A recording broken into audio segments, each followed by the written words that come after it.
Hello and what is going on today, guys? Tomcat here, and in today's video, we're going to be back in Need for Speed taking a look at the 1932 Ford. Now, the 32 Ford has so many different customization options, you can't even barely go into counting them in an entire video because you've got all sorts of different body options, you've got a pickup truck option, you've got different versions of the vehicle that some have a chopped roof, some have a standard roof, you got different headlights, you've got different grills, you've got different fender options, you've got pretty much every single different body option that you could possibly want for building a hot rod. Now, personally, I went for the pickup truck option because I think it looks the best. I think it looks really cool. And if you'll notice, I sold the other hot rod because I needed the extra cash to customize this one. But the more you play around with these hot rods, the more you'll figure out what you like and what works for you. And I feel like it all comes down to personal style, especially even how you set up the suspension tuning, because again, that all makes a difference as to how it looks. You can have these hugely wide tires all around if you want. It gives it a really meaty stance, or you can do really wide tires in the rear and really skinny tires in the front and go full drag spec. So it really depends on if you're building like a drift rod, are you building a drag car, are you building like an all-rounder, are you building just a street car?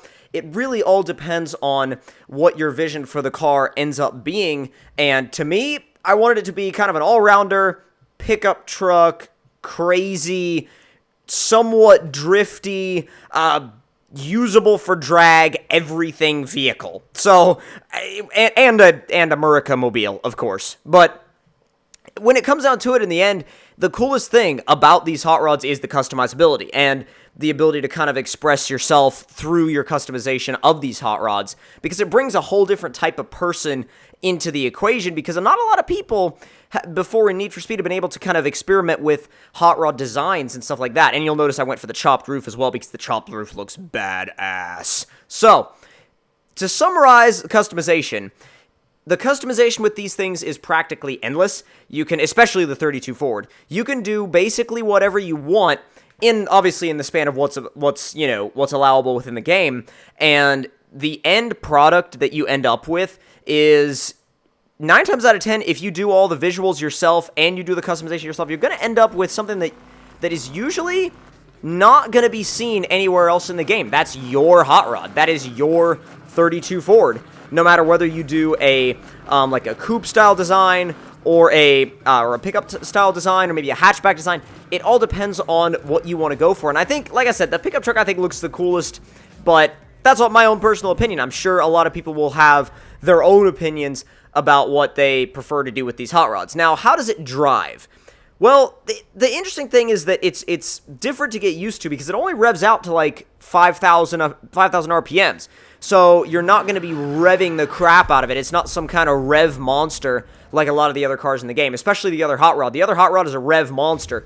This thing, not so much, but it's got a ton of torque, and it's actually very usable torque. So you're not really ever in a situation where you're like, well, like I can't use this. This is like, either too much or not enough in some cases. But it's got a really nice amount of power that is very usable for almost everything you want to do with it. Now, I messed up this launch, or actually I messed up the burnout, and even though I messed up the burnout, I think I was able to keep it in that perfect rev range, I think. Oh, no, never mind, I failed it and ended up doing a burnout, and, yeah, my opponent took off and was like, later. But I ended up using NOS, and then they were like, too soon, Junior, and they were gone. So, bit of a drag racing tutorial. Don't use your NOS too early. It's not gonna work out for you, and it's no good. Absolutely 100% no good. I don't even remember if I won this one or not. Did I win? I think I actually did. Yes! Yes! Oh, dude. I actually forgot that I won this drag race. That is awesome. I thought I lost that one. Oh, that's legit. And the other cool thing about it is when you end up parking up with your friends and you all have your own hot rods, it goes to show how unique these things are because, and look at the different styles. Look at the different styles. You come down the line of like these really nice, kind of show style hot rods. Then you end up at the end with this rat rod, and it's just like these totally different styles coming together. And then you go into a toge battle with these things, and that's when it really gets crazy because you got a bunch of hot rods drifting up this mountain pass, sometimes running into each other, but we'll gloss over that one.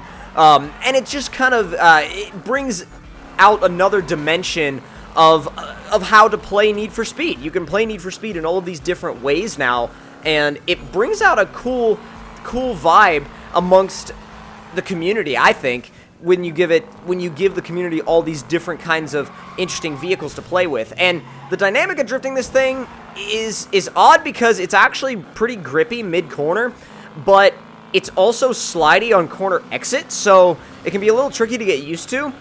But if you guys did enjoy this video, don't forget to hit that like button. Tell me in the comment section down below what you guys thought of it. And if you're new to my channel, don't forget to subscribe for more daily videos like this one and every day in your inbox. And I will see you guys in the next one. Talk to you guys later, and hope you guys enjoyed.